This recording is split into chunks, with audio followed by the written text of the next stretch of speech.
My name is Victoria Chen, and at 26 years old, I never imagined I'd be fighting my own parents over a birthday party that was supposed to celebrate me. Growing up as the middle daughter in a family that seemed to have predetermined roles for each of us, I learned early that my place was to be the responsible one, the peacekeeper, the one who never asked for too much. But when I discovered what my parents had done behind my back regarding my upcoming birthday celebration, something inside me shifted permanently. I'd love to know which corner of the globe you're watching from. And if this story speaks to you, make sure to subscribe. Tomorrow's video is one you absolutely can't miss. I grew up in Portland, Oregon, in a sprawling two-story house that my father bought when his accounting firm took off during my elementary school years. Our family consisted of my parents, Robert and Linda Chen, my older sister Madison, who was the undisputed star of the family, and my younger brother Tyler, who seemed to get away with everything simply by virtue of being the baby. The house itself told the story of our family hierarchy perfectly.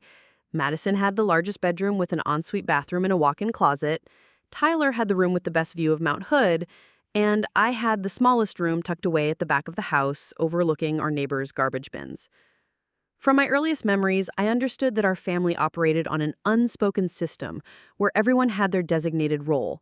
Madison was the achiever, the one who brought home straight A's, captain of the debate team, student body president, and eventually graduated summa cum laude from Stanford with a business degree. Tyler was the charmer, the one who could talk his way out of any trouble, who made friends effortlessly and seemed to navigate life with an ease that both impressed and frustrated our parents. And then there was me, Victoria, the steady one, the helper, the one who kept everything running smoothly while everyone else pursued their more exciting destinies. My childhood was marked by small moments that individually seemed insignificant, but collectively painted a clear picture of where I stood in the family ecosystem. When Madison made varsity soccer as a freshman, our entire weekend schedule revolved around her games and tournaments. When Tyler decided he wanted to learn guitar, my parents immediately bought him a $1,000 instrument and enrolled him in private lessons. When I expressed interest in photography during middle school, my mother handed me a disposable camera from the grocery store and told me to see how serious I was about it first. The pattern extended to birthday celebrations, which became an annual reminder of the family pecking order. Madison's birthdays were elaborate affairs with themed decorations, catered food, and guest lists that included half her graduating class. Tyler's parties featured rented bounce houses, magicians, and whatever was trending among his age group that year. My birthdays were typically acknowledged with a dinner at whichever chain restaurant had a coupon in that week's newspaper, followed by a store-bought cake and gifts that felt more like afterthoughts than thoughtful gestures. I learned to manage my expectations accordingly. While Madison received a new car for her 16th birthday, and Tyler got a gaming setup that cost more than most people's monthly rent for his 14th, I saved my own money from my part-time job at a local coffee shop to buy a used camera when I turned 16. My parents praised my independence and work ethic, which I eventually realized was their way of feeling better about providing less support while making it sound like a character-building exercise. High school was where the differences became most pronounced. Madison's academic achievements were celebrated with family dinners at expensive restaurants and photo sessions to commemorate each honor roll certificate. Tyler's social successes were treated as family victories, with my parents beaming proudly when he was elected to student government or when his band performed at school events. My accomplishments in the photography club, my volunteer work at the animal shelter, and my consistent honor roll grades were acknowledged with brief nods and comments about how steady and reliable I was. College selection further highlighted the disparity. My parents spent months researching universities with Madison, visiting campuses across the country, and celebrating when she received her full scholarship to Stanford. Tyler was encouraged to pursue his creative interests, with my parents supporting his decision to attend an expensive private art college in California. When it came time for my college applications, the process was notably different. I was told to be practical and realistic, which translated to choosing the most affordable option that would lead to a stable career. I ended up at Portland State University studying event management, a field I chose partly because I genuinely enjoyed organizing and coordinating things, and partly because I hoped it might finally earn me some recognition from my family. The irony of this choice would become painfully apparent later on. Throughout college, I worked multiple jobs to cover my expenses while maintaining good grades and building professional connections in the event planning industry. I interned with several local companies, learning everything from vendor negotiations to crisis management. By the time I graduated, I had already secured a position with Morrison Events, one of Portland's premier event planning companies. My professional life flourished in ways my personal family relationships never had. At Morrison Events, my attention to detail and ability to anticipate problems before they occurred made me invaluable. I specialized in corporate events and weddings, building a reputation for flawless execution and creative problem solving. Clients specifically requested me for their most important occasions, and my colleagues respected my expertise. For the first time in my life, I felt truly appreciated and valued for who I was, rather than what role I played in someone else's narrative. Despite my professional success, family gatherings remained exercises in feeling invisible. Madison's promotion to senior analyst at her consulting firm warranted a celebration dinner at the city's most exclusive restaurant. Tyler's first art gallery showing was treated like a red carpet premiere, with my parents inviting extended family and taking professional photos. My promotion to senior event coordinator at Morrison Events was acknowledged with a text message from my mother saying, "That's nice, honey," followed immediately by news about Madison's latest business trip to London. As my 26th birthday approached, I had settled into my usual expectation of a low-key acknowledgement. My birthday fell on a Saturday in September, and I assumed we'd do our typical family dinner somewhere mid-range, perhaps with slightly better cake than usual since it was a milestone year of sorts. I had learned not to hope for more, having been disappointed too many times in the past. What I didn't know was that my best friend from college, Samantha Rodriguez, had been secretly planning something different. Samantha had watched me navigate family dynamics for years, and she'd grown increasingly frustrated with how my accomplishments and milestones were consistently overshadowed by my siblings' achievements. She had been working with several of our mutual friends to organize a surprise party that would finally give me the celebration she felt I deserved. Samantha had contacted my parents weeks in advance, explaining her plan and asking for their blessing and participation. She wanted to rent a private dining room at one of Portland's trendy restaurants, invite colleagues from Morrison Events, college friends, and family members for an evening that would focus entirely on celebrating my life and achievements. She had even arranged for a professional photographer to capture the event, knowing how much I loved photography and how few professional photos existed of me compared to my siblings. The plan was elaborate and heartfelt. Samantha had been coordinating with people from different areas of my life, collecting photos and memories to create a presentation about my journey from shy middle child to successful event planner. She had reached out to former clients who wanted to contribute testimonials about my work, and she had even contacted my high school photography teacher, who still remembered my talent and dedication. What made this particularly meaningful was that Samantha understood the event planning industry well enough to know exactly what would make the evening special. She had chosen a venue that aligned with my aesthetic preferences, selected a menu that included my favorite foods, and planned activities that would showcase my personality, rather than forcing me into someone else's vision of what a party should be. The restaurant she selected was Cascade Heights, a place known for its floor-to-ceiling windows overlooking the Willamette River and its reputation for hosting sophisticated events. The private dining room could accommodate 50 guests comfortably, and Samantha had put down a substantial deposit to secure the space for the evening of my birthday. She had worked with the restaurant's event coordinator to customize every detail, from the centerpieces featuring local flowers to a custom cocktail menu inspired by my favorite flavors. Everything was progressing beautifully until the week before my birthday, when something happened that would change not just the party plans, but my entire relationship with my family and my understanding of my place within it. The exclusion from family celebrations wasn't something that happened overnight. Looking back, I can trace the pattern to specific moments that seemed insignificant at the time, but collectively shaped my understanding of where I belonged in our family structure. When I was 7 years old, Madison decided to have a sleepover party for her 10th birthday. The house buzzed with excitement for weeks as my parents helped her plan every detail. They rearranged the living room furniture to create a perfect setup for movies and games, ordered pizza from 3 different places to accommodate various preferences, and even rented a popcorn machine. I remember sitting on the stairs that evening, listening to the laughter and music downstairs, wondering why I wasn't allowed to join. When I asked my mother, she explained that it was Madison's special night, and I wouldn't understand the older girls' games anyway. 3 years later, when Tyler turned 8, my parents threw him what they called a superhero training academy party in our backyard. They hired an entertainer who came dressed as Captain America, set up obstacle courses, and invited every boy in his grade level. The preparation took weeks, with my parents shopping for decorations, coordinating with other parents, and even creating custom invitations that looked like official superhero recruitment letters. I helped carry supplies and hang streamers, but when the party began, I was assigned to help my mother serve food while Tyler and his friends enjoyed the activities. My own 8th birthday fell on a Tuesday that year.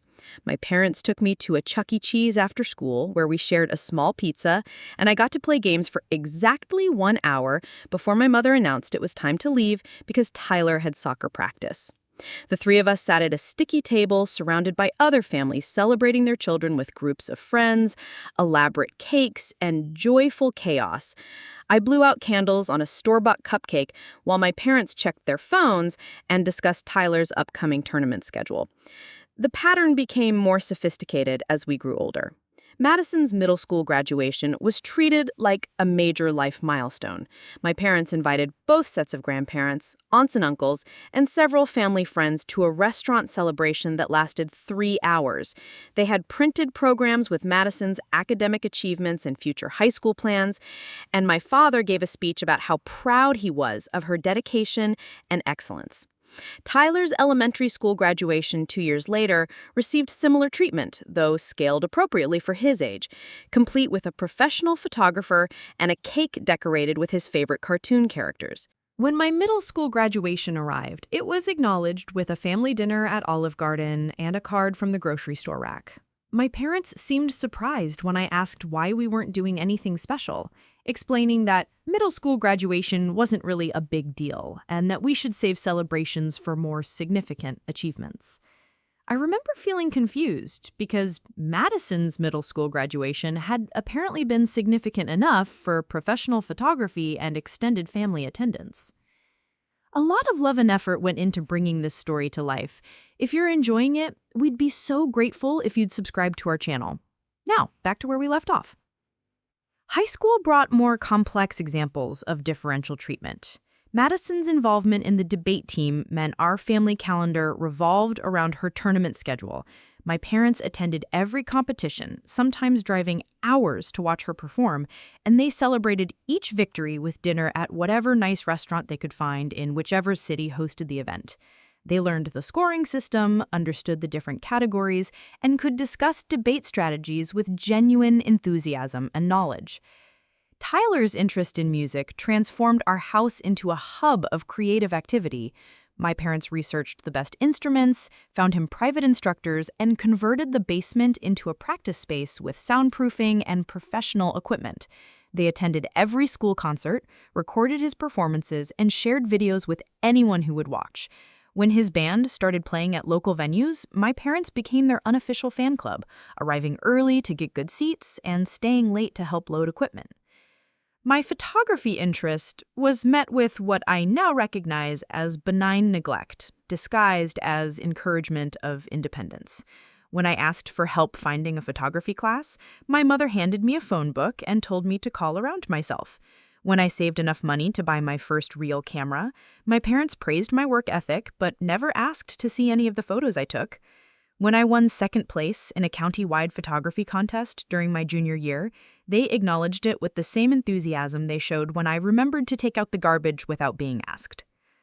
College preparations revealed the most stark differences in how my parents viewed our respective futures. Madison's college search was a family project.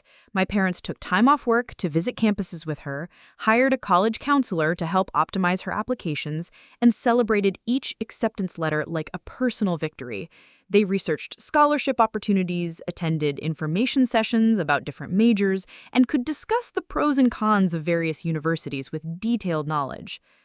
Tyler's artistic inclinations were supported with equal enthusiasm, though expressed differently. My parents researched art schools, arranged portfolio review sessions, and even hired a professional artist to mentor him during his senior year. They understood that creative careers required different metrics for success and adjusted their expectations accordingly, while still providing maximum support. When my turn came to navigate college applications, the experience was notably solitary. My parents provided basic information like tax returns for financial aid forms, but the research, campus visits, and decision-making process was something I handled independently. They attended my high school graduation ceremony, but there was no family celebration afterward, no special dinner, no acknowledgement that this represented the end of one chapter and the beginning of another. The summer before college, the differences became even more apparent during our family vacation planning. Madison was between her freshman and sophomore years at Stanford, and my parents planned an elaborate 2-week trip to Europe to celebrate her academic success and expose her to different cultures that might enhance her business studies. Tyler was included in this trip as a family member, and I assumed I would be as well. Instead, I discovered through overhearing a phone conversation between my parents that the trip was planned for 3 people.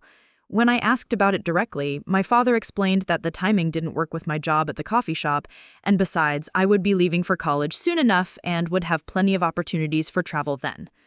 The logic seemed sound on the surface, but the underlying message was clear. My presence wasn't essential to their family experience. Throughout college, the pattern continued with family holidays and celebrations. Madison's internship at a prestigious consulting firm was announced in our family's annual Christmas letter with detailed explanations of her responsibilities and achievements. Tyler's acceptance into art school was treated as breaking news worthy of phone calls to extended family members. My steady academic progress, part-time jobs, and internships were mentioned briefly, if at all, usually in the context of me being responsible and self-sufficient. Family photos from this period tell their own story. Madison and Tyler appear in countless casual shots from family dinners, weekend activities, and spontaneous moments. Photos of me are typically limited to formal occasions where my absence would be conspicuous, like Christmas morning or graduation ceremonies. Even in group photos, positioning often reflected the family dynamics, with Madison and Tyler flanking my parents, while I appeared slightly apart from the central cluster. The professional success I achieved after graduation created a cognitive dissonance in family interactions. My parents would express pride in my accomplishments when speaking to outsiders, often mentioning my job at Morrison Events and my reputation in Portland's event planning community. However, this pride never translated into the kind of detailed interest and celebration that my siblings' achievements received. When Madison got promoted to senior analyst, my parents hosted a dinner party to celebrate, inviting colleagues and family friends to acknowledge her success. When Tyler had his first gallery showing, they rented a private event space and turned the opening into a networking opportunity for his artistic career. When I was promoted to senior event coordinator, the achievement was acknowledged with a congratulatory text message and a brief mention during our next family phone call. The irony of my professional expertise was not lost on me. I spent my days creating meaningful celebrations for other people's important moments, while my own milestones were consistently minimized or overlooked. I understood better than most people how to make someone feel special and valued through thoughtful planning and attention to detail, yet I had never experienced that level of consideration from my own family. This background made Samantha's surprise party planning even more meaningful. She had witnessed years of these dynamics during college and had grown increasingly frustrated on my behalf. She understood that my professional success in event planning made the lack of celebration in my personal life particularly painful. Her decision to organize something special wasn't just about throwing a party, it was about finally giving me the kind of thoughtful recognition that had been consistently absent from my family experience. What I didn't realize was that her well-intentioned efforts were about to collide with my family's established patterns in a way that would force all of us to confront the reality of how we related to each other. The surprise party would become a catalyst for revealing truths that had been carefully avoided for years.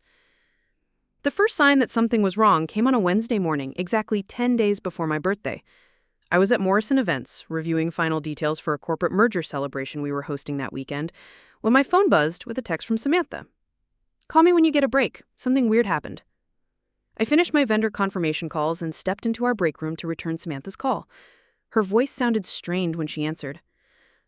"Victoria, I need to ask you something, and I want you to stay calm while I explain." The tone immediately put me on alert.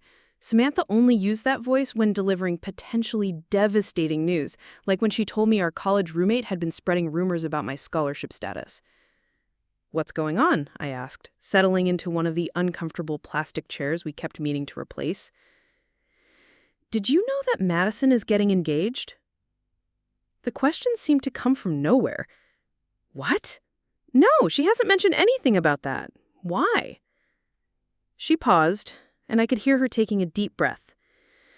"Because your mother just called me. She said there's been a change of plans for your birthday weekend, and they need to cancel any celebrations because Madison's boyfriend is proposing that Saturday, and the whole family needs to be available for an impromptu engagement party." I stared at the break room window at the Portland skyline, trying to process what I was hearing. Cancel what celebrations? What did she tell you exactly? "She said she understood that I had been planning something for your birthday, and while she appreciated the thought, the timing was no longer going to work. She said Madison's engagement was unexpected and took priority, and that we should postpone whatever I had arranged until a later date when the family could properly participate." The words hit me like a physical blow. "Samantha, what exactly have you been planning?" Another pause. "I've been organizing a surprise party for you at Cascade Heights. I've been working on it for 6 weeks. I contacted your parents at the beginning to get their blessing and asked them to help with the guest list. Your mother seemed thrilled about the idea and gave me contact information for extended family members. She even suggested specific friends from high school I should try to reach." My hands started trembling. How many people are we talking about? 52 confirmed guests. I've been coordinating with Morrison Events people, college friends, some of your high school photography club members, and family. Your Aunt Patricia was flying in from Seattle specifically for this. Your cousin Michael was driving down from Vancouver. I put down a $1,500 deposit at Cascade Heights, ordered custom floral arrangements, and hired a photographer who specializes in celebration events. The magnitude of what Samantha had organized was overwhelming. More overwhelming was the realization that my parents had known about all of this for weeks and had just decided to cancel it because something more important had come up. Did my mother say anything about Madison's engagement being planned for a while, or was this really sudden? I asked, though I suspected I already knew the answer. "That's the thing that's bothering me," Samantha said. "When I first talked to your mother 6 weeks ago, she mentioned that Madison had been dating her boyfriend for 3 years and that everyone expected an engagement soon. It didn't sound like something that would be a complete surprise." I felt sick. So this engagement party isn't really unexpected. It gets worse, Victoria. I called the restaurant at Cascade Heights to see if we could move the reservation to Sunday instead, thinking maybe we could work around the engagement party. They told me that Linda Chen had already called to cancel the reservation entirely, not rescheduled, cancel. The break room suddenly felt too small. My mother canceled the reservation without talking to you first? According to the restaurant, she called yesterday morning and canceled the entire event. She told them there had been a family emergency and that the party was no longer happening. They're keeping the deposit because it's less than 2 weeks' notice, which is their standard policy. I stood up and started pacing the small space. $1,500? Your mother told them to keep it. She said the family would cover the cost as an inconvenience fee. Did she actually cover it? Samantha's silence gave me the answer. I haven't heard anything about reimbursement. I charged it to my credit card initially, planning to collect contributions from other people attending. But now you're out $1,500 because my mother decided Madison's engagement party was more important than my birthday? I tried calling your parents back to discuss alternatives or at least clarify what was happening, but your mother said the decision was final and that I should understand that family priorities had to come first. I sank back into the plastic chair, my head spinning. Samantha, I had no idea you were planning any of this. I'm so sorry you got caught in the middle of my family's dysfunction. Don't apologize. I'm furious on your behalf. This isn't about the money, Victoria. This is about the fact that your parents encouraged me to plan this celebration, helped me coordinate details, and then canceled it without even talking to you first because something more important came up? Did my mother say anything about telling me what was happening? She said she would handle informing you about the change in plans, and that I should leave the family communication to her. I realized that my mother had been planning to let me discover the canceled party through Samantha, avoiding the direct confrontation of telling me herself that my birthday celebration had been sacrificed for Madison's engagement. What about all the other people you invited? Do they know what's happening? I've been waiting to hear from you before I contacted anyone else. Some people have already requested time off work, made travel arrangements, or bucked ifs. Your Aunt Patricia specifically booked a flight that she can't change without a penalty fee. The ripple effects of my parents' decision were expanding beyond just Samantha and me. Other people who cared enough about me to make special arrangements were going to be disappointed and inconvenienced because my family had decided my birthday wasn't worth protecting. I thanked Samantha for telling me directly and promised to call her back after I figured out what was happening with my family. I immediately tried calling my mother, but the call went straight to voicemail. I tried my father with the same result. Finally, I called Madison directly. "Hey, Victoria, what's up?" Madison's voice was bright and cheerful, completely at odds with the conversation I was about to have. "Madison, I just heard about your engagement. Congratulations." I tried to keep my voice neutral. "Oh, thank you. We're so excited. David proposed last night at this incredible restaurant downtown. It was so romantic and perfect." "Last night?" I interrupted.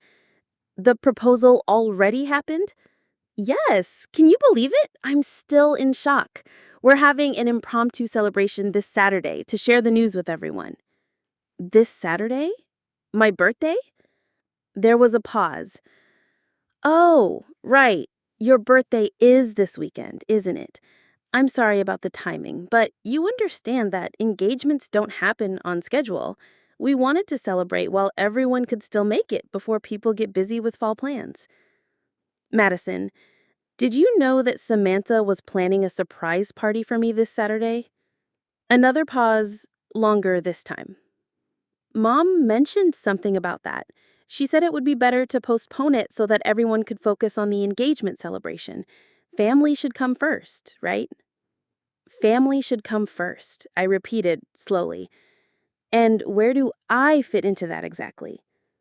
"What do you mean? You're part of the family. You'll be at the engagement party, obviously." "So my birthday party gets canceled so I can attend your engagement party instead." "Victoria, you're being dramatic. It's not like that at all. We can do something for your birthday next weekend or whenever it works better for everyone." Did anyone ask me what I wanted to do for my birthday before deciding to cancel plans that other people made for me? Madison's tone shifted to the patient voice she used when she thought someone was being unreasonable. "I think you're overreacting. Samantha will understand that engagements take priority. She can plan something else later." "She put down a $1,500 deposit, Madison. The restaurant is keeping it because of the late cancellation that Mom made without consulting anyone." "Well, that's unfortunate, but these things happen. I'm sure you and Samantha can work something out." The casual dismissal of $1,500 and weeks of planning crystallized everything I had been feeling about my place in this family. Madison couldn't even conceive of why this might be hurtful or problematic because she had never experienced having her celebrations canceled for someone else's convenience. I ended the call with Madison and immediately tried calling my parents again. This time, my father answered. "Victoria, I assume you're calling about Saturday." "Dad, what exactly is happening? Samantha says Mom canceled my surprise party because of Madison's engagement." Your mother explained the situation. Madison's engagement is a once-in-a-lifetime event, and the timing requires some flexibility from everyone. I'm sure your friend will understand. Her name is Samantha, and she's out $1,500 because Mom canceled without giving proper notice. That's unfortunate, but not really our responsibility. We didn't ask her to make expensive plans. You didn't ask her not to either. In fact, Mom encouraged her and helped her coordinate guest lists. Victoria, you're 26 years old. Birthday parties aren't really necessary at your age anyway. Madison's engagement is a significant family milestone that deserves proper celebration. And my birthday isn't? It's not the same thing, and you know it. The conversation continued for several more minutes, but the essential message was clear. Madison's engagement party was important, my birthday was not, and I was expected to gracefully accept this prioritization without complaint. My father dismissed my concerns about the financial impact on Samantha as irrelevant and suggested that I was being selfish for not immediately embracing the change in plans. After hanging up, I sat in the break room for another 20 minutes, trying to process what had just happened. My family had not only canceled my birthday celebration without consulting me, but they had done so in a way that cost my best friend a significant amount of money and inconvenienced dozens of other people who had made arrangements to celebrate with me. More than that, they had revealed something I had always suspected but never wanted to admit. When forced to choose between my needs and someone else's, I would always come in second. The surprise party cancellation wasn't just about scheduling conflicts. It was about fundamental priorities and who mattered enough to protect. The remainder of Wednesday passed in a blur of barely contained anger and professional obligations. I moved through client meetings and vendor calls on autopilot, my mind churning over the revelation that my family had casually destroyed weeks of planning and cost my best friend $1,500 without a second thought. By the time I left Morrison Events that evening, I had made a decision that surprised even me. I wasn't going to let this slide. That night, I called Samantha back and offered to reimburse her for the lost deposit. She immediately refused, insisting that the money wasn't the real issue, but I could hear the strain in her voice. $1,500 was a significant amount for someone working in nonprofit social services, and I knew she probably put it on a credit card expecting contributions from party guests that would never materialize now. "Samantha, I'm going to fix this," I told her. "I don't know how yet, but I'm not letting my family's thoughtlessness cost you money." "Victoria, it's not about the money. I'm just heartbroken that they would do this to you. You deserve so much better." After we hung up, I sat in my apartment with my laptop, initially planning to research my options for recovering the deposit from Cascade Heights. The restaurant's cancellation policy was clearly stated on their website. Deposits were non-refundable for cancellations made less than 14 days before the event date. My mother had canceled exactly 10 days before, well within the penalty period. As I navigated their website, I noticed something interesting. Cascade Heights offered online account management for event bookings, allowing clients to view and modify reservations through a secure portal. Out of curiosity, I tried to access the account information Samantha had provided when she first booked the space. The login credentials worked immediately, taking me to a detailed view of the canceled reservation. I could see the entire timeline: Samantha's initial booking 6 weeks ago, the deposit payment, menu selections, and then my mother's cancellation call from yesterday morning. But what caught my attention was a small note in the system. Account holder requested transfer of remaining balance to credit. Credit memo number 4471 issued for $1,500. My mother hadn't just canceled the party and forfeited the deposit.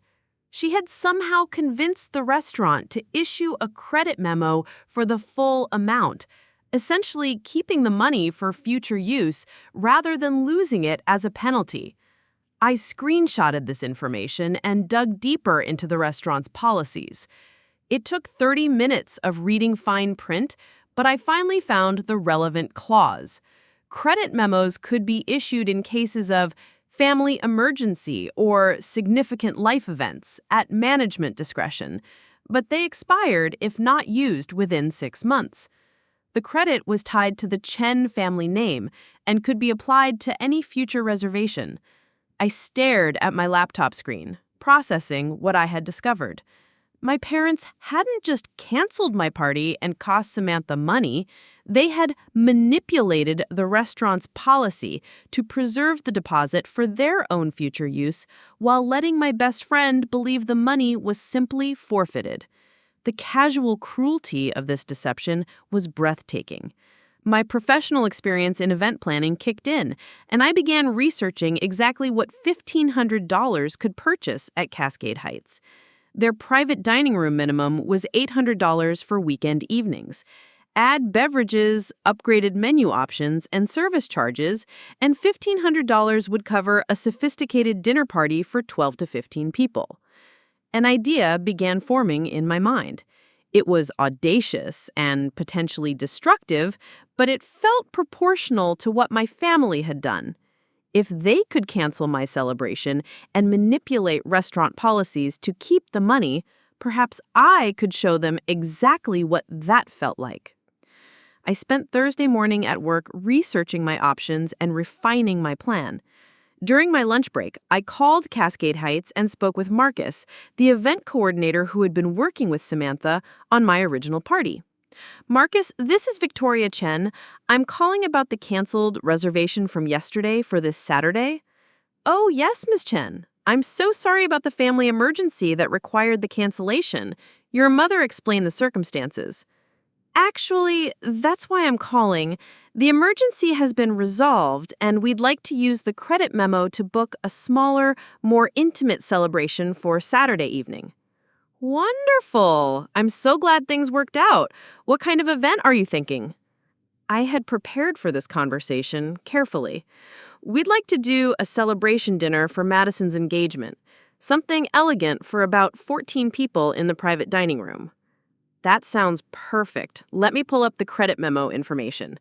He heard typing in the background. Yes, here it is. Credit memo 4471 for $1,500. That should cover everything beautifully for a party that size. I proceeded to book what I knew would be Madison's ideal engagement celebration. I selected the premium menu featuring Pacific Northwest cuisine, arranged for champagne service, ordered custom floral centerpieces with white roses and baby's breath, and even added a professional photographer to capture the evening. The total came to exactly $1,473, well within the credit limit. Perfect, Marcus said. I have you down for Saturday evening, 7 o'clock, private dining room overlooking the river. The setup will be elegant and romantic, perfect for an engagement celebration. There's just one more thing, I added. This is actually a surprise for my sister Madison. The rest of the family doesn't know we've rearranged things to have it at Cascade Heights. Could you please call my mother, Linda Chen, tomorrow afternoon to confirm the details? I want to make sure she knows where to bring everyone. Of course! What a lovely surprise! I'll call her tomorrow around 2 o'clock to go over the final arrangements. After hanging up with Marcus, I felt a mixture of satisfaction and apprehension. I had just used my family's manipulated credit to book an engagement party they hadn't asked for, at a restaurant they hadn't chosen, with services they hadn't requested. More importantly, I had set up a situation where my mother would discover tomorrow that someone in the family had made elaborate plans using the money she thought she had cleverly preserved. Friday morning, I focused on my regular work responsibilities, but I kept my phone nearby, expecting it to ring at any moment. At 2:15 p.m., my phone buzzed with my mother's number. Victoria, I just received the strangest call from Cascade Heights Restaurant. Oh, what about? They called to confirm an engagement party for Madison this Saturday at 7 o'clock. They said someone from the family had rebooked using our credit memo, but I certainly didn't make any such reservation. How strange. Maybe Madison arranged it herself? I called Madison immediately, and she has no idea what they're talking about. She's never even heard of Cascade Heights. Victoria, did you book this party? I took a deep breath. I used the credit memo that you obtained when you canceled my surprise party. Silence stretched for nearly 30 seconds before my mother spoke again, her voice tight with controlled anger. You had no right to do that. I had no right? You had no right to cancel plans that Samantha made and paid for, then manipulate the restaurant into giving you a credit instead of forfeiting the deposit like you told her would happen. That's completely different. We handled the cancellation appropriately given the circumstances. By lying to both Samantha and the restaurant? You told Samantha the deposit was lost, but you actually convinced them to issue a credit for future use? The credit was issued to cover the inconvenience of the cancellation. It belongs to the family. The deposit came from Samantha's credit card for a party celebrating me. If anyone has a claim to that credit, it's not you. My mother's voice rose slightly. You need to call that restaurant immediately and cancel this booking. This is completely inappropriate. What's inappropriate is canceling someone's birthday celebration 10 days before the event and lying about the financial consequences. What's inappropriate is letting my best friend think she lost $1,500 when you actually preserved it for your own use. Victoria, you're being completely unreasonable. Madison's engagement party is tomorrow at the country club. We can't have two parties on the same night. This was news to me. You already booked Madison's engagement party somewhere else? Of course we did. We reserved the private dining room at Willowbrook Country Club for tomorrow evening. Your father's business partner is a member, and they gave us access for the celebration. So Madison has an engagement party planned at Willowbrook Country Club, and now she also has one planned at Cascade Heights. Both on the same evening? Exactly, which is why you need to cancel the Cascade Heights reservation. I don't think I will. The silence that followed was loaded with shock and fury. When my mother spoke again, her voice was dangerously quiet. Victoria, if you don't cancel that reservation, there will be serious consequences. Such as? We'll call the restaurant ourselves and explain that the booking was made without authorization. Feel free. I booked it using a credit memo that was legitimately issued for a canceled Chen family event. I'm a Chen family member, arranging a Chen family celebration. I'm not sure what unauthorized activity you think occurred. You know exactly what you're doing, and it's vindictive and childish. What I'm doing is ensuring that the money Samantha lost because of your decision to prioritize Madison's engagement over my birthday actually goes towards celebrating Madison's engagement, exactly like you claimed was so important. I ended the call before my mother could respond, my hands shaking slightly from the adrenaline. I had just committed to a course of action that would force my family to confront their treatment of me in the most public way possible. Tomorrow evening, they would have to choose between attending Madison's official engagement party at the country club or discovering what I had arranged at Cascade Heights using the credit they had manipulated from my canceled birthday celebration. The next 18 hours would determine whether my family was capable of acknowledging their behavior or if this confrontation would finally force us to be honest about our relationships with each other. Saturday morning arrived with an ominous silence from my family. I had expected my phone to be buzzing with angry calls and demanding texts, but instead there was nothing. The quiet felt more threatening than any confrontation would have been. I spent the morning at Morrison Events, finishing up details for the corporate merger celebration we were hosting that evening. The irony wasn't lost on me that I was professionally executing someone else's important celebration, while my personal life was imploding over canceled parties and family betrayals. My colleague Janet noticed my distraction during our final walkthrough. "Victoria, you seem really tense today. Is everything okay with the Chen event tonight?" For a moment, I thought she was referring to my family situation before realizing she meant our corporate client. "Everything's perfect with our event. I'm just dealing with some family drama that's happening tonight, too." "On your birthday weekend? That's rough timing." I had forgotten that several people at work knew about my birthday. The reminder stung, considering that my actual birthday celebration had been sacrificed for Madison's engagement announcement. At 3 p.m., my phone finally rang. It was Tyler, which surprised me since he rarely initiated contact unless he needed something. "Victoria, what the hell did you do?" "Hello to you too, Tyler. What are you referring to specifically?" "Mom is completely freaking out about some restaurant situation. Dad's been making phone calls all morning trying to fix something. Madison's crying about her engagement party being ruined. Everyone's acting like you committed some kind of crime." "Did anyone explain to you what actually happened?" "I got bits and pieces. Something about you booking a party without permission and causing problems for Madison's celebration." I spent 10 minutes giving Tyler the full story, starting with Samantha's surprise party planning and ending with my discovery of the credit memo manipulation. Tyler listened without interrupting, which was unusual for him. "So let me get this straight," he said when I finished. "Samantha planned you a surprise party, put down $1,500 of her own money. Mom canceled it without telling you, but somehow kept the money instead of losing it like she told Samantha. And now you use that money to book Madison another engagement party she doesn't want." "That's an accurate summary."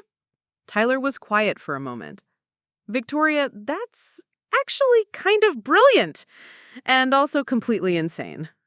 "Which part is insane?"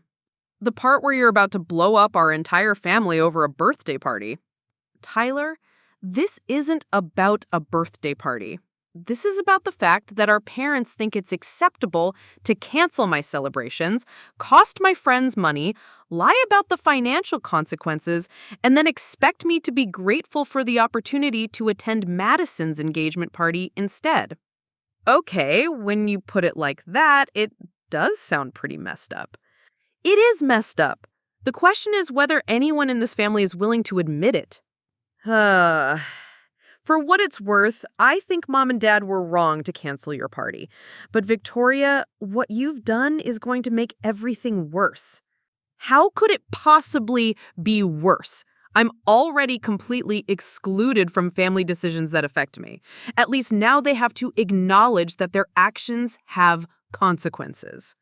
"Because now they're talking about cutting you completely off. Dad's using words like sabotage and betrayal. Mom's saying you've shown your true character. Madison's saying she can't trust you anymore." "And what do you think?" Another pause.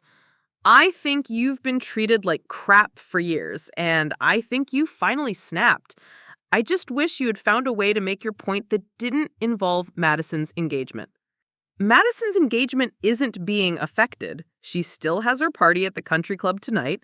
She just also has a second one at Cascade Heights that she doesn't have to attend. But she's not going to see it that way. None of them are." I knew Tyler was right about the family's reaction, but I was past caring about managing their emotions. "Tyler, can I ask you something, honestly?" "Sure." "When you heard about Samantha's surprise party being canceled, what was your first reaction?" He was quiet for a long time. "I was pissed off. I thought about calling you to see if you were okay." "But you didn't." "No, I didn't, because I knew it would just create more drama, and I've learned to stay out of family conflicts." "That's exactly the problem. Everyone in this family has learned to accept that I get treated differently, and nobody wants to rock the boat by acknowledging it." "You're right. and I'm sorry about that. But Victoria, what happens tonight when they find out you've booked this party? What's your end game here? I had been asking myself the same question all day. I honestly don't know. I just know I'm tired of being the person who always accommodates everyone else's priorities while mine get dismissed. At 5 p.m., as I was getting ready to leave Morrison Events for the day, my phone rang with my father's number. I had been expecting this call. Victoria, we need to resolve this restaurant situation immediately. Hello, Dad.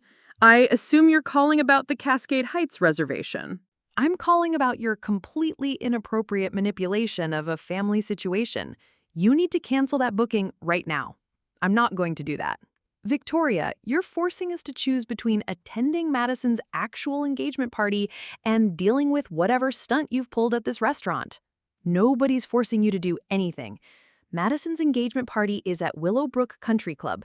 You can attend that celebration and ignore the one at Cascade Heights completely. You know it's not that simple.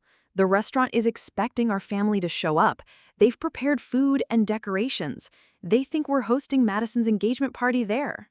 Then maybe you should attend and explain to them why there's been a misunderstanding. My father's voice rose. The misunderstanding is entirely your creation. You've booked an event that nobody wanted, using money that didn't belong to you, and now you're expecting us to clean up your mess. Dad, the money came from a deposit that Samantha paid for my birthday party. If anyone has a claim to that credit, it's either Samantha or me, not you. The credit was issued to the Chen family account because your mother handled the cancellation professionally and responsibly. Professionally and responsibly would have been giving Samantha proper notice so she could avoid losing money. What Mom did was manipulate the restaurant's policies to preserve money that wasn't hers to begin with.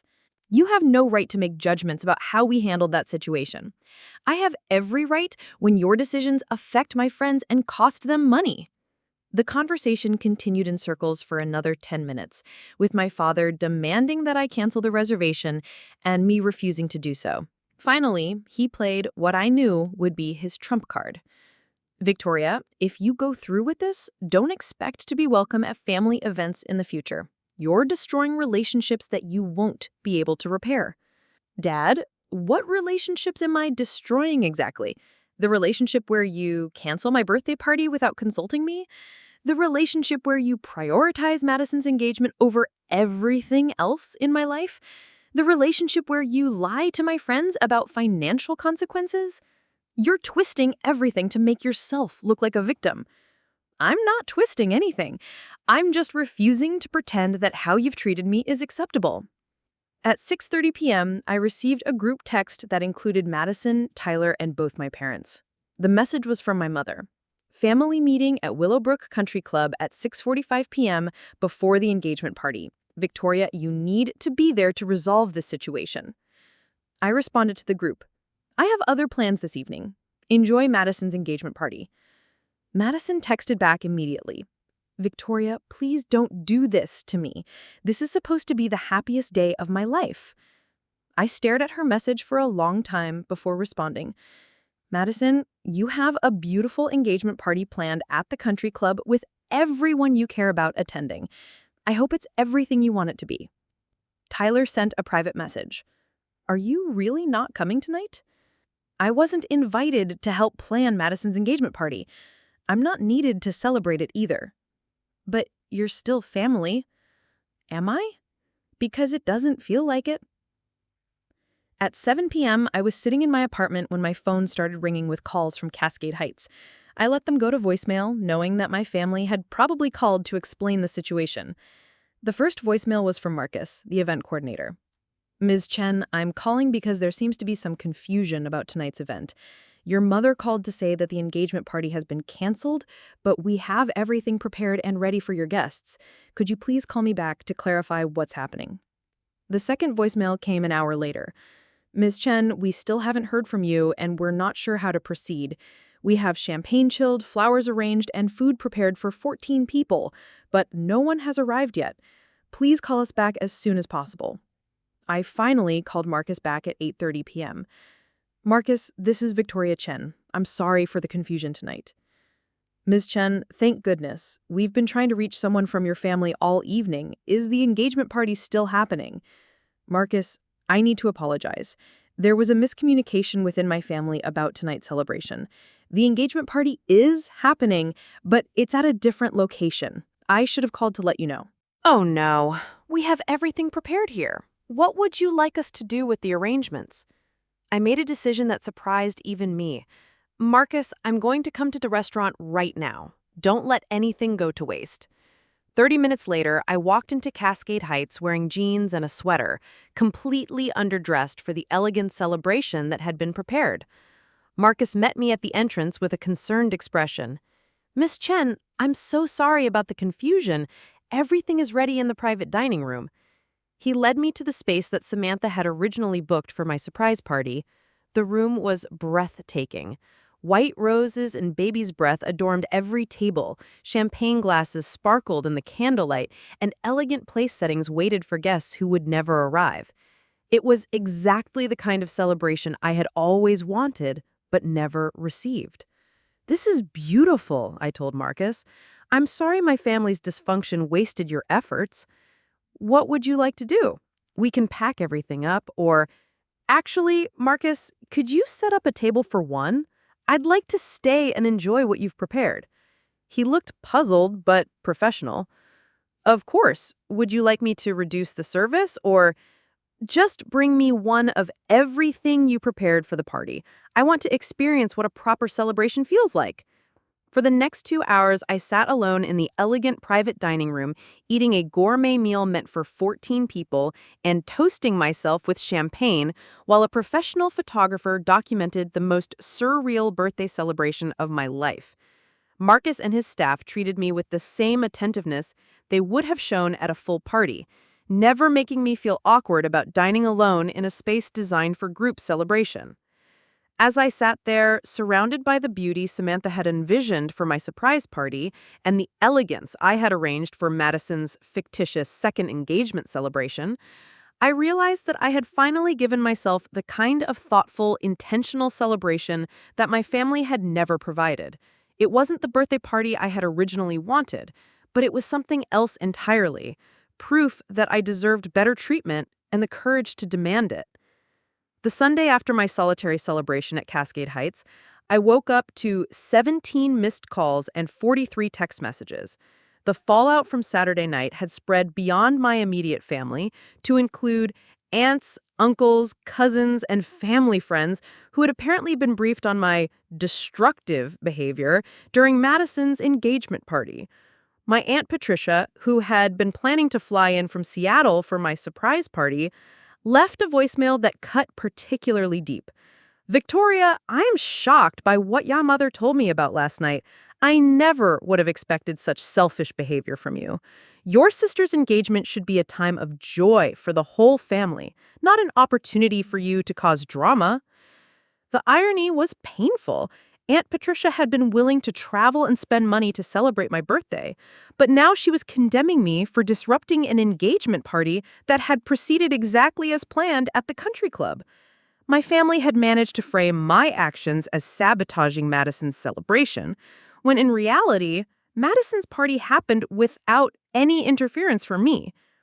I spent Sunday avoiding my phone and trying to process what had happened. The photographs from my evening at Cascade Heights, taken by the professional photographer I had hired as part of the booking, told a strange story. There I was, alone, at an elegantly set table, raising a champagne glass in a solitary toast, surrounded by floral arrangements meant for a party that would never happen. The images were beautiful and heartbreaking in equal measure. Monday morning brought a new development. My supervisor, Susan, called me into her office first thing, wearing the expression she reserved for serious conversations. Victoria, I received an unusual call this morning from someone claiming to be your father. My stomach dropped. What did he say? He wanted to discuss your recent behavioral issues and suggested that your job performance might be suffering due to personal problems. He specifically mentioned something about financial improprieties and family conflicts. I felt the blood drain from my face. Susan, I can explain everything that happened this weekend. Before you do, I want you to know that I shut down the conversation immediately. I told him that our employees' personal lives are not subjects for discussion with family members, and that any concerns about job performance would be addressed through proper channels if they actually existed. Relief flooded through me. Thank you. However, I am concerned about what would prompt a parent to call their adult child's workplace. That suggests a level of family conflict that might be affecting your well-being.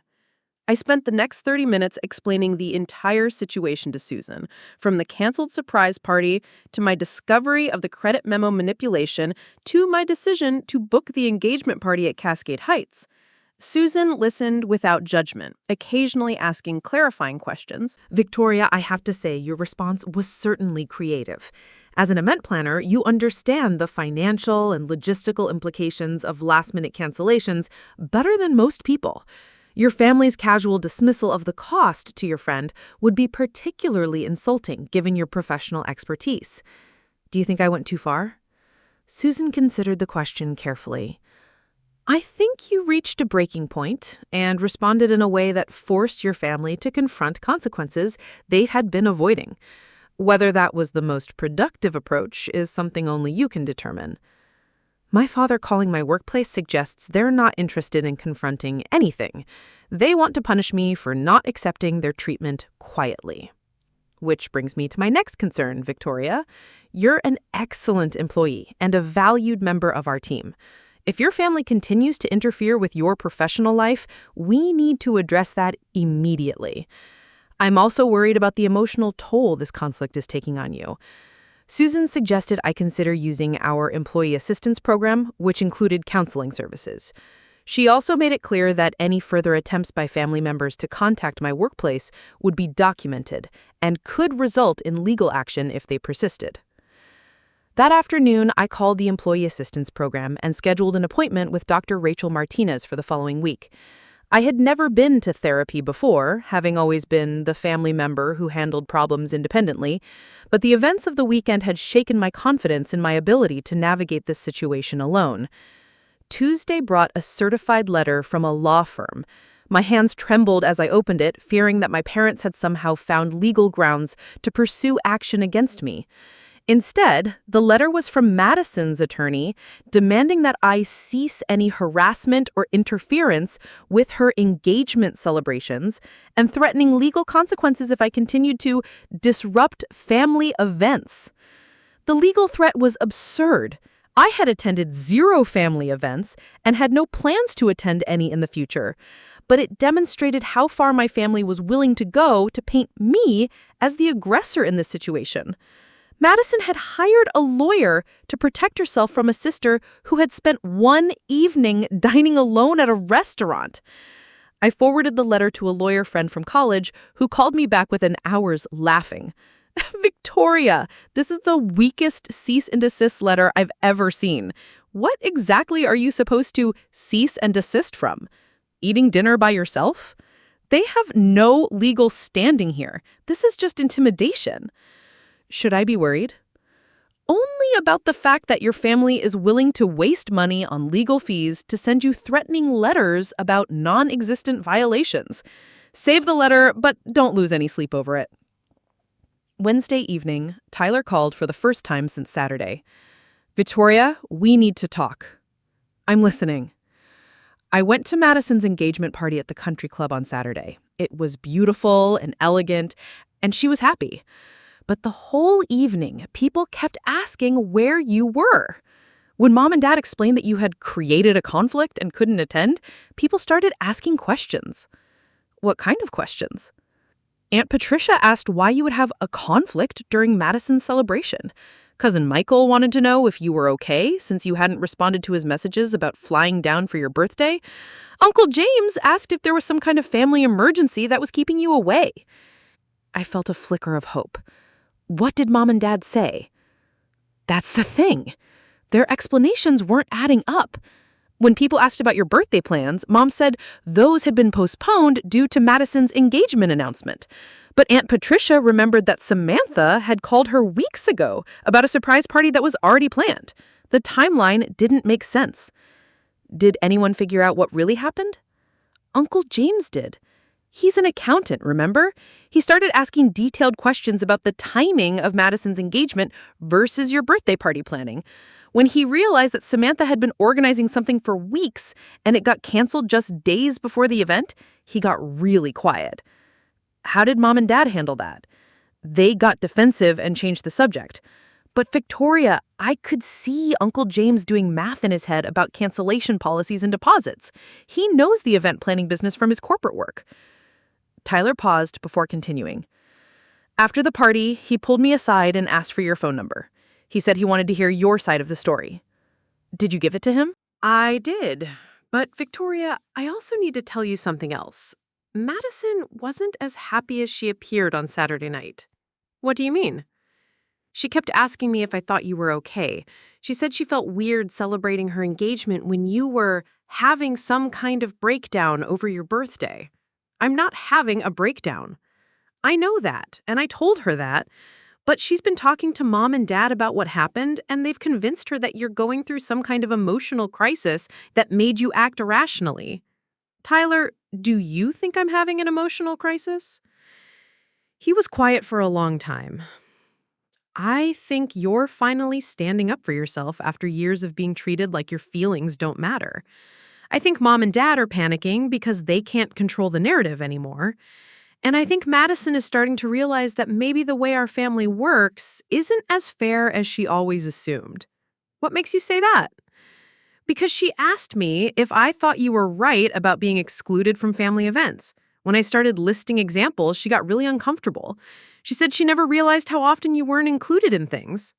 But she's still hiring lawyers to send me threatening letters? That was Dad's idea. He convinced her that you were going to keep disrupting her engagement events unless she took legal action to stop you. I'm not planning to disrupt anything. I'm not planning to attend anything. I told her that, but Dad has her convinced that you're unpredictable now. Thursday morning, my phone rang with Uncle James's number. I answered cautiously, unsure what to expect. Victoria, this is your Uncle James. Tyler gave me your number.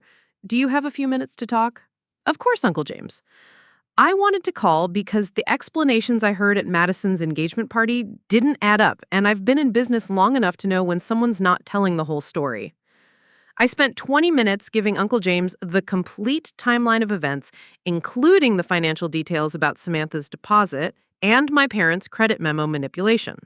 He listened without interrupting, occasionally asking questions about timing and logistics.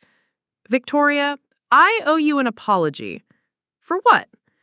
For not noticing sooner how differently you've been treated.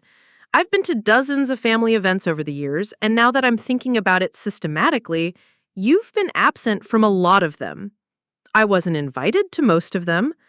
I realize that now. At the time, I assumed you were busy with work or had other commitments. It never occurred to me that you weren't being included. Uncle James, can I ask you something as someone who understands business contracts? Absolutely.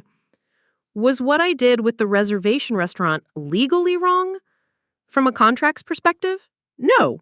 The credit memo was issued to the Chen family account, and you're a Chen family member. You used it for a Chen family celebration, Madison's engagement. The fact that Madison didn't want the celebration doesn't invalidate the booking. What about ethically? Uncle James chuckled. Ethically, I think you found a creative way to highlight some very problematic family dynamics. Your parents manipulated restaurant policies to preserve money that belonged to your friend, then threatened you with legal action when you used that money for its stated purpose. So I'm not crazy for thinking this whole situation is unfair. Victoria, you're the sanest person in this entire mess. The fact that your father called your workplace and Madison hired a lawyer over a restaurant reservation suggests that your family is more concerned with controlling the narrative than addressing the underlying problems. The conversation with Uncle James was the first validation I had received from a family member. It gave me hope that not everyone had accepted my parents' version of events without question. Friday afternoon, I had my first appointment with Dr. Martinez. She is a woman in her 50s with a warm but direct manner that put me at ease immediately. Victoria, what brings you to counseling today? I told her the entire story, from my childhood patterns of exclusion through the weekend's confrontation. Dr. Martinez listened carefully, taking notes and asking occasional questions. Victoria, what you're describing sounds like a family system where certain members are assigned roles that serve the needs of the dominant members, rather than reflecting the actual worth or needs of the individuals. What kind of roles? In your case, it sounds like you were assigned the role of the easy child, the one who doesn't cause problems, doesn't require much attention, and can be counted on to accommodate everyone else's needs without complaint. Is that a real thing? Absolutely. Family systems often develop these roles unconsciously, but they can be very rigid and difficult to change.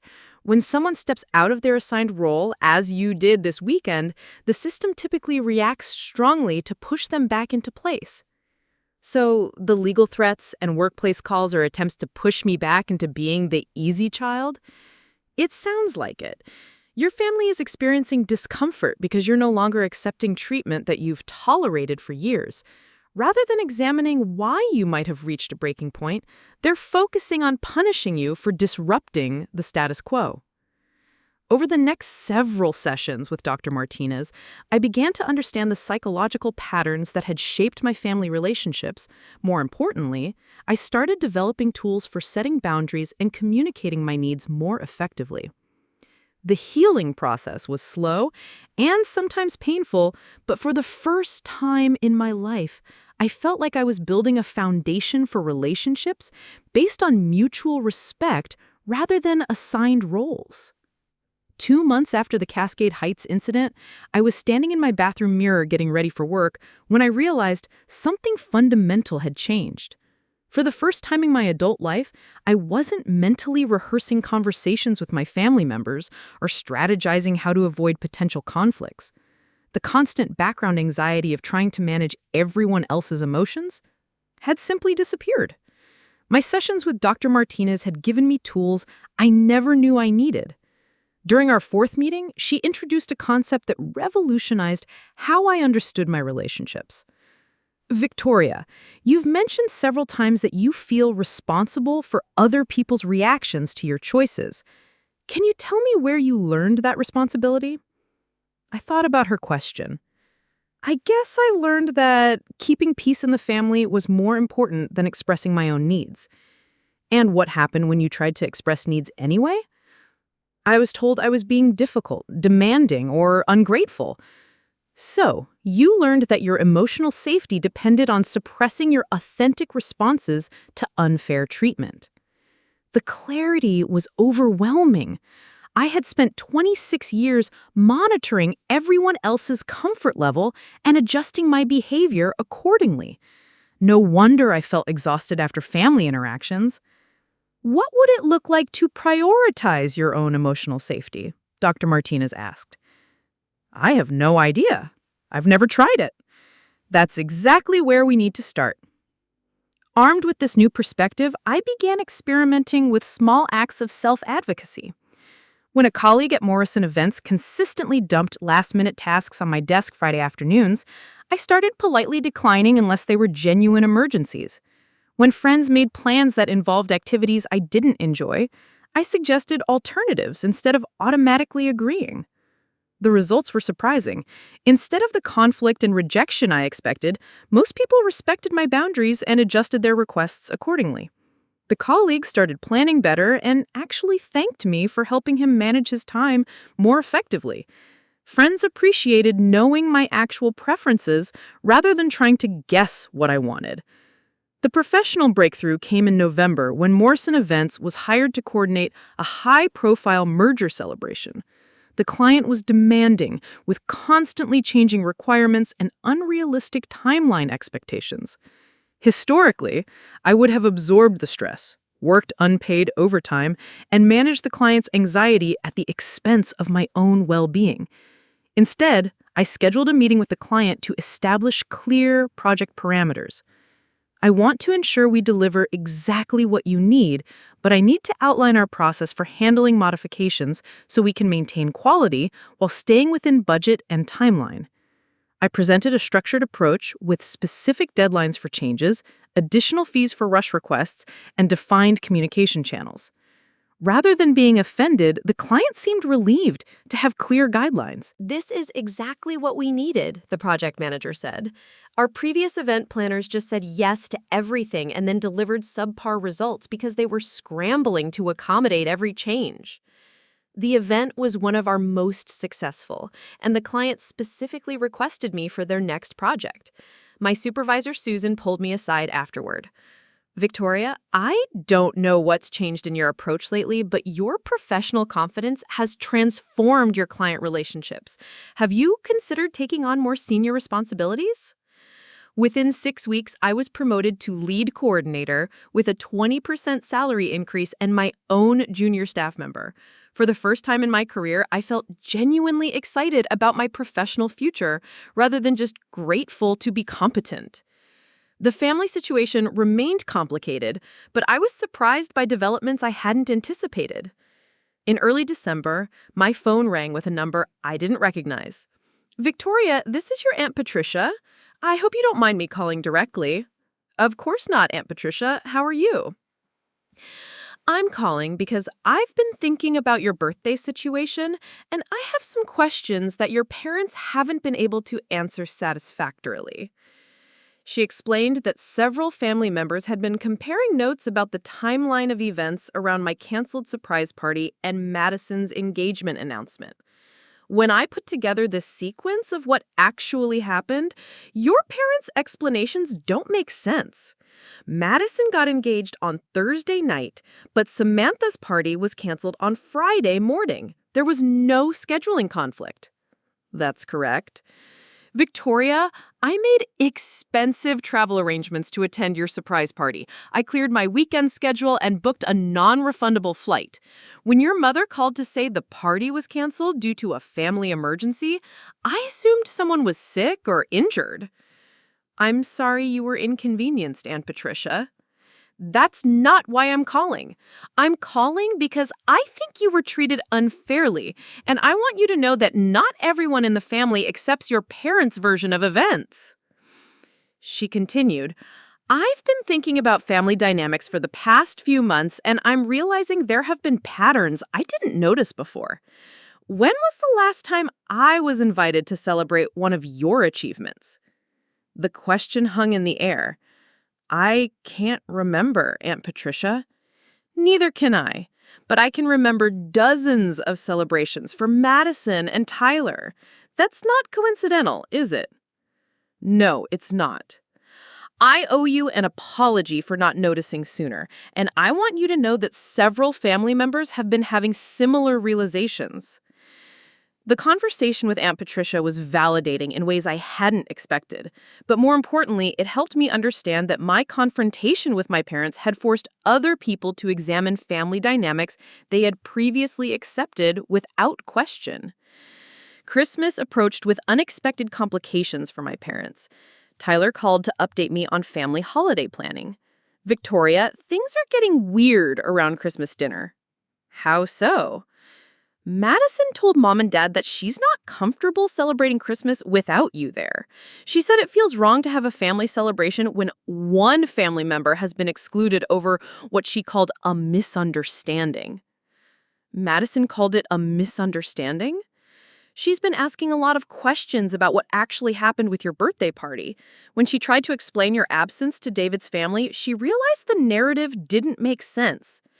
David's mother asked why your birthday celebration would need to be canceled just because Madison got engaged. When Madison couldn't explain that, she started questioning whether the whole situation had been handled appropriately. What did Mom and Dad say when Madison brought this up? They're insisting that you excluded yourself from family events and that they've done nothing wrong. But Madison isn't accepting that explanation anymore. The Christmas invitation came with the predictable conditions. My parents were willing to include me if I apologized for my inappropriate behavior and promised to handle future disagreements through proper family channels. I declined the conditional invitation, but sent thoughtful gifts to Madison and Tyler with notes expressing hope that we could build better relationships in the new year. On Christmas morning, Madison called. "Victoria, I need to talk to you about everything that happened." "Okay." "I hired a lawyer to send you that cease and desist letter because Dad convinced me that you were having some kind of breakdown and might do something else disruptive. I'm embarrassed that I allowed fear to drive me to legal threats against my own sister." "I appreciate you acknowledging that. But it's more than just the legal letter. I've been thinking about how differently we've been treated throughout our lives, and I'm starting to understand why you reached a breaking point." Madison asked detailed questions about my childhood experiences, my college years, and my adult relationship with our parents. She was genuinely shocked by many of my examples. "Victoria, I never realized you weren't included in family vacations. I thought you were just busy with work or chose not to come." "Did anyone ever ask me directly, or did people just assume?" "We assumed, and when you didn't complain, we figured everything was fine." "I was taught that complaining made me difficult and demanding." "That's horrible. I'm starting to understand that what happened with your birthday party was about much more than just one canceled celebration." The conversation lasted over an hour and covered territory we had never explored as sisters. By the end, Madison had committed to rebuilding our relationship based on honest communication rather than family expectations. The new year brought an opportunity I never could have anticipated. Marcus from Cascade Heights called with an unusual request. "Miss Chen, I know this might sound strange, but we've been getting inquiries about the solo celebration experience you had here in September." "What kind of inquiries?" "People who want to mark personal achievements or milestones, but don't have family or social support to organize appropriate celebrations. They've heard about your evening here and want similar experiences." Marcus explained that several clients had specifically requested the kind of elegant, personalized celebration I had experienced during my surreal birthday dinner. "We're interested in developing this as a formal service offering, and we'd like to hire you as a consultant to design celebration packages for individual clients." The work became a natural extension of my event planning expertise. My first client was a woman who had completed her PhD while working full-time and raising children. Her family had dismissed the achievement as just more school, but she wanted to properly honor 3 years of intensive research and writing. I designed an elegant celebration that reflected her academic accomplishment, complete with decorations featuring her research topic, a menu celebrating her cultural heritage, and a presentation highlighting her journey. She invited 2 close friends and spent the evening discussing her dissertation and future career goals. "Victoria, this is the first time anyone has ever made my education feel important. I'm never going to forget how it feels to be truly celebrated." Within 6 months, I had built a thriving side business, creating personalized celebrations for individual achievements. My clients included people who had overcome addiction, completed career transitions, survived health crises, or reached personal milestones that their families didn't understand or value. Each celebration reminded me that waiting for others to recognize your worth is a losing strategy. The most meaningful celebrations are often the ones we create for ourselves, with people who choose to honor our journey without needing to be convinced of its value. On my 27th birthday, I hosted my own celebration at a rooftop restaurant overlooking Portland. I invited 8 people who had become genuine friends, including Samantha, colleagues who respected my work, clients who had become friends, and Madison. As I looked around the table at people who had chosen to celebrate me, I realized that my confrontation with my family had led to something more valuable than their approval. I had learned to recognize my own worth and to insist that others acknowledge it. The surprise party that never happened taught me the most important lesson of my life. I didn't need to wait for other people to celebrate my existence. Sometimes the most powerful celebrations are the ones we create for ourselves, with people who understand our value without needing to be convinced of its worth. Looking for more? We've got 2 amazing stories ready for you right on screen. If this one touched you, these are absolutely worth your time. Click to watch them now. And hey, subscribe and hit that bell to never miss our latest uploads.